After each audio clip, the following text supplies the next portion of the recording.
All right, so last time we talked all about motion in a straight line. Super useful, but let's be real, when does anything actually move in a perfect straight line? The world is full of curves and arcs and turns, so today we're going to break free from that straight line and dive into the physics of motion in a plane.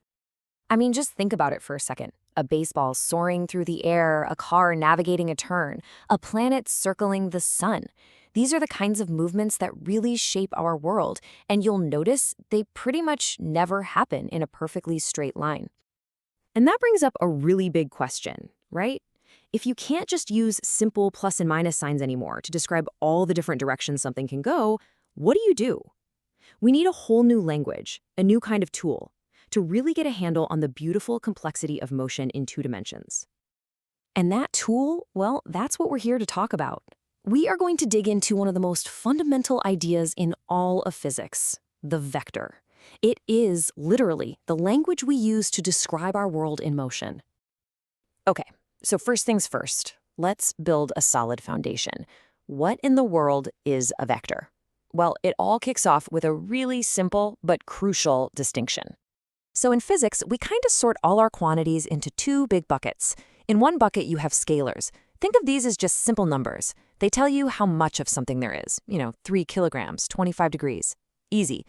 But in the other bucket, we've got vectors, and vectors are a whole different beast. They tell you how much, and critically, they also tell you which way. And that right there is the key. That's the whole ballgame. A vector isn't complete without both of those pieces of information. It's not enough to say you're moving at 5 meters per second. A vector demands more. It says you're moving at 5 meters per second to the north. The best way to think about this is like an old-school treasure map. Each of those instructions is a perfect vector. It's got a magnitude, 20 paces, and it's got a direction, north. You absolutely cannot find that treasure without both parts of the instruction. That's a vector in a nutshell.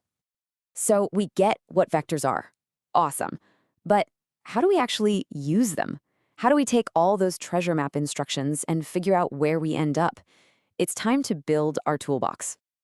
So let's say you take a trip, but it's in 2 parts. How do you figure out the single direct path from where you started to where you ended up?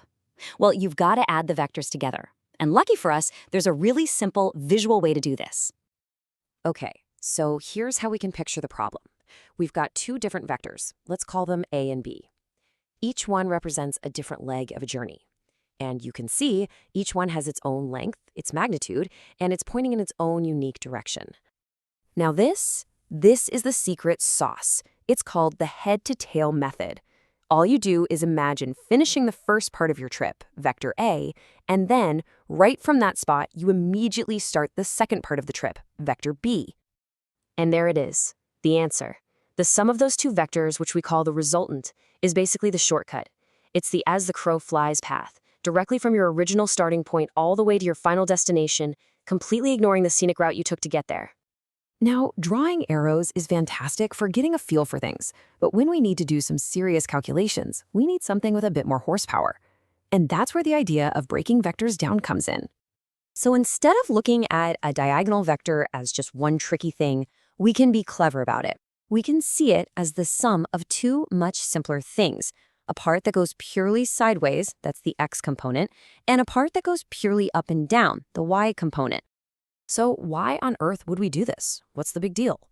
Well, we're essentially trading one complicated diagonal problem for 2 super easy straight line problems.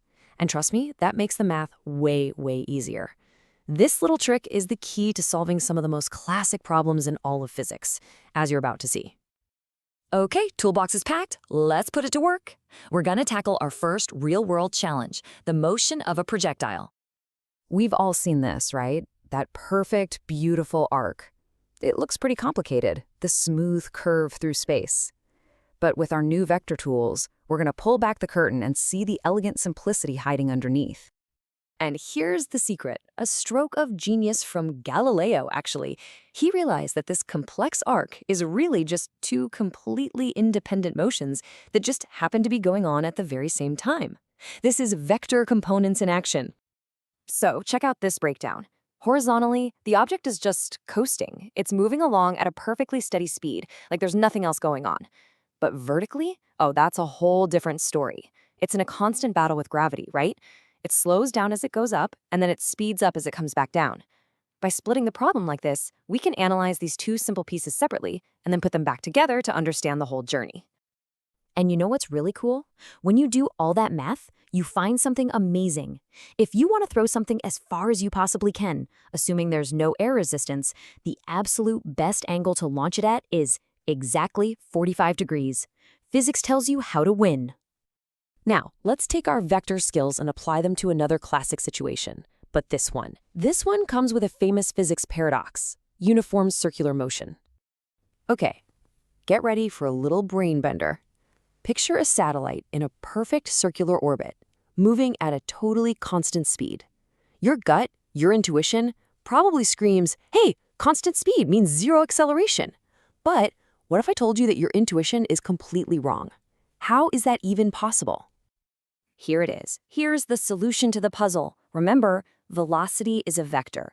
The length of that velocity vector, which is its speed, yeah, that's staying the same. But look at the direction of the vector. It's constantly changing every single moment, always pointing along the edge of the circle. And since velocity is a vector, a change in direction is a change in velocity. And what is any change in velocity? It's acceleration. So to make anything turn in a circle, you have to be constantly pulling it toward the center. This pull is an acceleration we call centripetal, which literally means center-seeking. It's the invisible tether that keeps a planet in its orbit or holds a car on a curved road. And just like that, by understanding vectors, we've unlocked the physics of everything from a simple throw to the grand dance of the cosmos. Kind of makes you wonder, doesn't it? What other complex movements out there are really just two simple stories being told at the exact same time?